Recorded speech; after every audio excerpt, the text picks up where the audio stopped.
साथियों नमस्कार, वंदे मातरम, जय हिंद। मैं राजू मिश्रा, विश्व शक्ति पार्टी का प्रदेश उपाध्यक्ष और किसान मजदूर जागृति मंच का संयोजक। आज आपको बताएं, भारत मां के सम्मान में 24 घंटा मैदान में।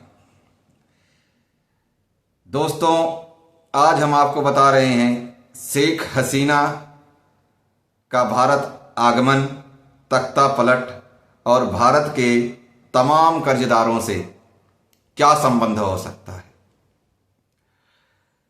टॉपिक बहुत गंभीर है, मुद्दा बहुत सेंसिटिव है, इसको आप समझने की कोशिश करें। आपको ले चलता हूं मैं पिछले 10 साल में। 10 साल शेख हसीना ने बांग्लादेश पे बतौर प्रधानमंत्री राज्य किया, शासन किया। और उस 10 साल में सबसे खास बात जो रही वो ये कि 10 साल के अंदर बांग्लादेश में एक भी हिंदू मुस्लिम राइट नहीं हुआ और न आपस में हिंदू मुस्लिम का किसी तरह का कोई विवाद हुआ। यही चीज शेख हसीना के लिए सबसे बड़ा दुश्मन बना। क्यों बना, इसको समझिए। अमेरिका, ब्रिटेन, चीन और पाकिस्तान, ये चारों मिलके, आपको पता है चीन के टुकड़ों पे ही पाकिस्तान पलता है, ये आपको भी पता है। ये सारों मिलकर के जॉर्ज फिरोज के माध्यम से देश का ईसाईकरण करना चाहते हैं। और उस ईसाईकरण के लिए इतना बड़ा प्रोपेगेंडा रचा गया और उसमें एक छोटा सा पॉइंट डाला गया, आरक्षण। आरक्षण का जो शेख हसीना ने फैसला लिया, बहुत स्ट्रांग फैसला था और उसी को आग पकड़ाया गया और जिसका परिणाम स्वरूप ये हुआ कि शेख हसीना आज भारत में शरणार्थी आकर के बैठ गई। अब इसको थोड़ा सा जूम करिए, भारत पर क्या असर पड़ा। भारत पर असर ये पड़ा कि अभी जो आपने देखा, सर दामनी क्विस्ट के द्वारा ईवीएम मशीन के जरिए चुनाव करा करके हमारे देश के यशस्वी प्रधानमंत्री श्री नरेंद्र दामोदर दास मोदी जी एक थोड़ा सा मुस्लिम विरोधी आप मान ले या मुसलमानों के विरुद्ध मान ले या हिंदुओं के पक्ष मान ले, वो आपका अपना मैटर है। वक्फ बोर्ड की जमीन के लिए अभी एक बना रहे थे कानून। उस कानून के सारे पार्टियों ने मिल करके उस कानून को नहीं आगे आने दिया, यानी कमजोर कर दिया।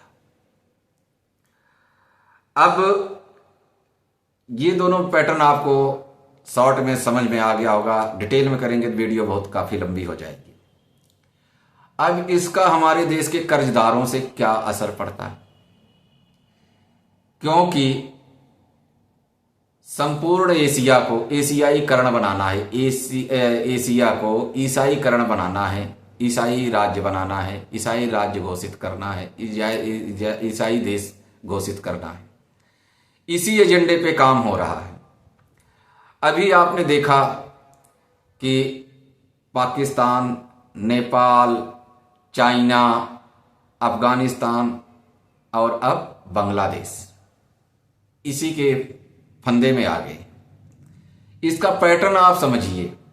जो वहां पे निर्धारित सरकार थी मौके पे, उन्होंने क्या किया कि हर तरह से लोगों को, गरीब से लेकर के अमीर तक का एक सरकारी योजना और दुनिया भर की प्रोपेगेंडे बना करके लोगों को अत्यधिक कर्ज में उलझा दिया। जो हवा में रुपए बांटे जाते हैं, उस कर्ज में उलझाने से क्या होता है कि आदमी हमेशा अपने कर्ज के मकड़ जाल में जब फंसता है तो वो कोई डिसीजन नहीं ले पाता। जो आप कहेंगे वही वो मान लेगा और आपकी बातों को वो हमेशा तवज्जो देता रहेगा। और यही सरकार कर रही है। जैसे सर दामनी क्विस्ट अभी आए थे जनवरी में इलेक्शन के पहले, तो 300 योजनाएं भारत में बना करके गए थे, जिसके तहत आज हर दिहाड़ीदार से लेकर के अरबपति करोड़पति तक को सबको लोन के माया जाल में फंसा दिया है, जो सारे फंस गए हैं। अब होगा क्या, इसका रिजल्ट क्या होगा? इसका रिजल्ट ये होगा कि आप मौके पर कर्ज की अदायगी नहीं कर पाओगे आपके जमीन मकान दुकान सब आपका जाना है, कुछ भी नहीं बचना है। और आपके पास सिर्फ एक ही और रहेगा कि आपको ईसाईकरण में तब्दील करना है। और इसका सिर्फ एक ही बचाव का रास्ता है, वो है भारत की संप्रभुता को बचाना। और भारत की संप्रभुता कैसे बचेगी? जब हमारी अपनी व्यवस्था होगी, हमारी अपनी कंपनी होगी, हमारी अपनी मुद्रा होगी, हर चीज हमारा अपना होगा, तभी हम इस देश में कामयाब हो सकते हैं और अपनी सुरक्षा, अपने परिवार की सुरक्षा भी कर सकते हैं। अन्यथा जो हाल इन 5 देशों का हुआ, नेपाल से लेकर के आप नेपाल, पाकिस्तान, बांग्लादेश, श्रीलंका, चाइना, सेम यही पैटर्न हमारे साथ होगा।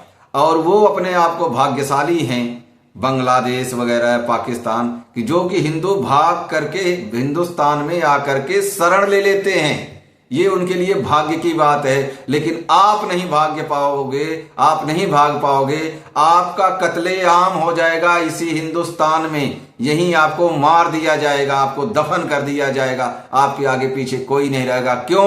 क्योंकि ऊपर चीन है और नीचे पाकिस्तान है। आप भागोगे तो जाओगे कहां? ये तो जरा सोचो। इसलिए आपको अपनी संप्रभुता बचाने के लिए लड़ना होगा और सामने आना होगा और अपनी व्यवस्था, अपनी तैयारी खुद से करनी पड़ेगी। इसी के साथ दोस्तों, जय हिंद, वंदे मातरम। वीडियो अच्छी लगी तो अपने यार मित्र प्यारों को जरूर भेजें। ये है शेख हसीना और भारत के कर्जदारों का आपस में तालमेल, जो हमने आपको शॉर्ट में बताया। जय हिंद, वंदे मातरम।